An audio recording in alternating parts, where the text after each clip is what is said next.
L'ASL Taranto ha due nuove strutture di rianimazione e terapia intensiva, una attiva all'ospedale San Pio di Castellaneta e l'altra nel presidio Valle d'Itria di Martina Franca. Si tratta di reparti già operativi da settembre, realizzati per potenziare la rete ospedaliera territoriale e gestire in maniera efficiente i ricoveri che fino a qualche mese fa si riversavano unicamente all'ospedale Santissima Annunziata e al Polo Moscati. Un intervento di più di 4 milioni di euro finanziato dalla Regione Puglia che ha permesso di creare nuove aree con attrezzature sanitarie e tecnologiche dotate di sistemi di intelligenza artificiale e che, secondo la direttrice della struttura complessa di anestesia e rianimazione di Castellaneta, Camilla Di Mito, assicurano un'assistenza sanitaria continua. Noi non abbiamo la neurologia e la neurochirurgia in questo ospedale, ma grazie all'introduzione della cartella elettronica riusciamo a far vedere le TAC in tempo reale ai colleghi neurochirurghi e quindi ad avere consulenze. Quindi non trasportiamo tra l'altro più pazienti anche solo per consulenze a Santissima Annunziata, che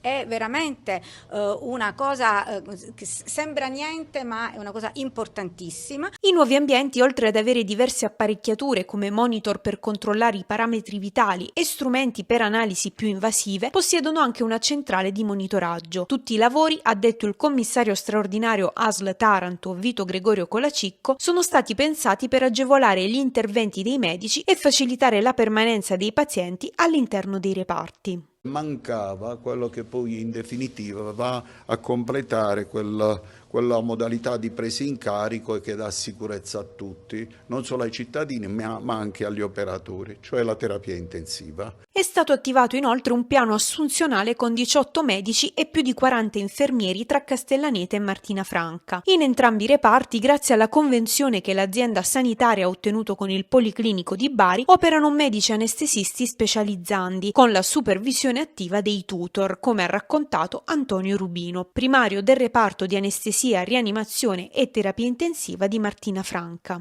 Sono anche molto motivati, alcuni infermieri hanno grosse esperienze di emergenza, 118, altri reparti, sono voluti venire da noi con entusiasmo, cioè volevano qualificarsi, perché diciamo che la terapia intensiva è quella che poi ti dà per un infermiere l'aspetto a 360 gradi. L'assenza di una rete formativa all'interno dei due presidi che riescono a coprire gran parte del territorio della provincia, in particolare il versante Valle d'Itria e quello occidentale, ha reso il processo di reclutamento molto complesso e non solo. Le problematiche, secondo la direttrice Camilla Di Mito, si riflettono sul futuro lavorativo dei giovani specializzandi attualmente impegnati nei due ospedali. Faremo di tutto con la formazione, con il nostro impegno quotidiano, essendoci sempre ogni giorno, proteggendoli perché sono giovani e vanno protetti in questa attività che è un'attività difficilissima e rischiosissima. È in questa maniera che cercheremo di tenerli qui.